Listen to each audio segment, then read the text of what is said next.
Chapter 22, Needle in a Haystack. Chad Charming wasn't particularly happy to have been woken up at dawn on a Sunday and was still complaining about it as Ben drove them down the Oregon Coast Highway that morning in the royal convertible.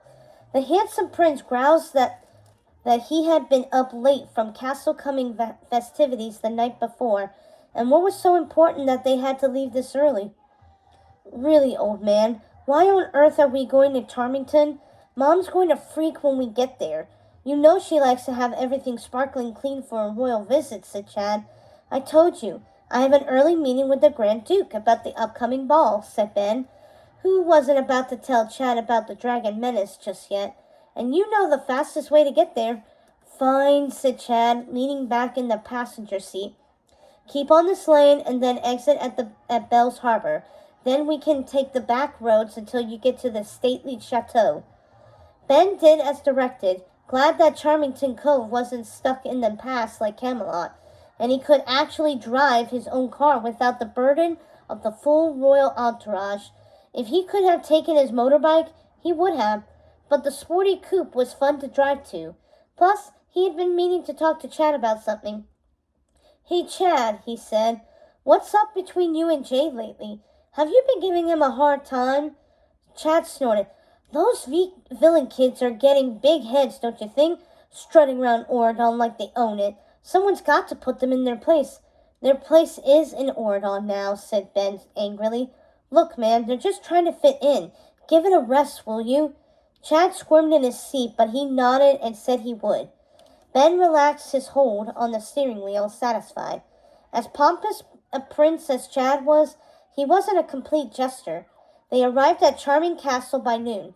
Chad hollered for his parents, but was told they were out running errands for the upcoming ball and wouldn't be back till late. While Chad went up to his room to get some more sleep, Ben met with the Grand Duke, who was in charge while the royals were away. The Duke was polishing his monocule in his receiving room when Ben was announced. He bowed to Ben and offered him a seat on one of the tufted red velvet chairs across the large inlaid table. You got my message last night? Ben asked. I'm sorry for the rush. Oh, yes, sire, said the Grand Duke, his mustache quivering. As you requested, I sent messengers throughout our kingdom to see if anyone else had encountered such a creature. My men are very thorough, and they understand this is just as high as a priority as Operation Glass Slipper. According to your note, we are looking for any sign of a purple dragon. Am I correct? He cupped his mouth and whispered, like Maleficent? Unconfirmed for now, said Ben. As far as we know, she remains safely locked away in the library. The Grand Duke looked relieved. When she was turned into a lizard, she did seem quite harmless. Cute even, if I can say so, sire. I hear lizards make good pets. Ben was non-committal, and the Grand Duke remembered the pressing business he had to communicate to Ben. He pulled up a few scrolls. I received this just before you arrived. Other than the report that Merlin received of a creature spotted off Charmington Cove, it appears there hadn't been any fire damage or livestock stolen, nothing of that sort. However, there was another incident this morning down by Cinderella's-burg. What kind of incident? A creature was spotted in a chicken coop early this morning, said the Grand Duke. However, the farmer reports that the animal did not resemble a dragon, more like a purple snake. Snake, dragon, lizard, it was all part of the reptilian family, Ben thought. It could still be related to what I'm looking for. Let's check it out. Ben left Chad at the castle, snoring away, and the Grand Duke and a team of his footmen accompanied him to the pretty little village that Cinderella had once called home. The farmer and his wife were expecting them, standing nervously in front of their homestead. They bowed and curtsied when they saw Ben. I understand you saw a strange-looking snake on your farm this morning? He asked. Yes, sire. It came out of nowhere and took 3 eggs from the coop, said the farmer's wife told them. Largest snake I've ever seen for sure, and very purple. I screamed my head off. Great fangs, too, said the farmer, shivering. We're lucky it didn't take a sheep or a cow. Would it be possible to see the coop? Ben asked. Of course, sire, the farmer said. This way. The couple led them around the house to where a tidy-looking chicken coop stood in the middle of their backyard. Several fat, fluffy chickens were pecking seeds on the ground. The farmer opened the door to the coop, and Ben knelt down to look inside. It smelled like straw and feathers and something not entirely pleasant. "What are you looking for?" the Grand Duke asked, lifting his monocle. "I could send the footman to search." "No need," said Ben, as he spotted something glittering in the nearest nest. He picked it up with his fingertips, careful not to crush it since it was very delicate. "I think I've found what I was looking for." "What is it?" asked the Grand Duke. Ben stood up and held it up to the light. It was a glittering scale, purple, the exact shade of the dragon he had seen in Camelot. He put it carefully in his handkerchief and slid it into his pocket. "Thank you, you've been very helpful," he told the couple. "My staff will send you a dozen eggs for your trouble." "Thank you kindly, sire," said the farmer, tipping his hat.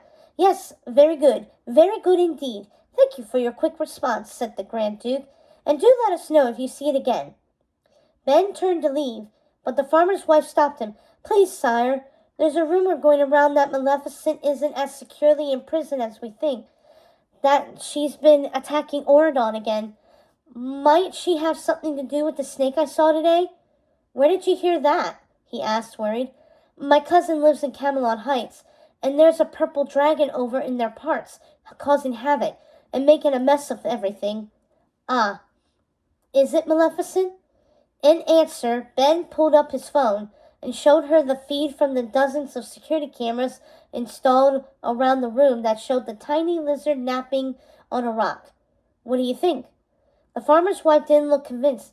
"She could be getting out and then coming back in, crafty she is." Ben had to agree with that. "Let us know if you see the snake again, but please try not to worry. I've sent several troops of Imperial soldiers to Charmington to keep it safe." Ben returned to the castle to pick up Chad and took his leave of the Grand Duke, who promised to alert him should anything else purple turn up in the area. Chad was in the kitchen, petting a brown puppy from Bruno's latest litter. "All set, old man?" he asked. Ben nodded. "Let's go. I'll drop you off back at school on my way." "Where are you going?" Chad asked as he climbed back into the convertible. "Maybe I'll join you.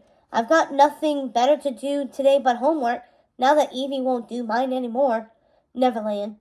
Chad changed his tune. "Right. I'll stay at Oradon Prep, if you don't mind. One of the Lost Boys is still mad that I stole his bear costume that last time they played us. He brought it up again at the game yesterday, but it wasn't my fault he never got it back." The ragtag group was still very fond of their bear, fox, rabbit, and raccoon pelts. "But it was your fault that someone found it and turned it into a rug," reminded Ben. Chad sighed. "Yeah, you might have a point there."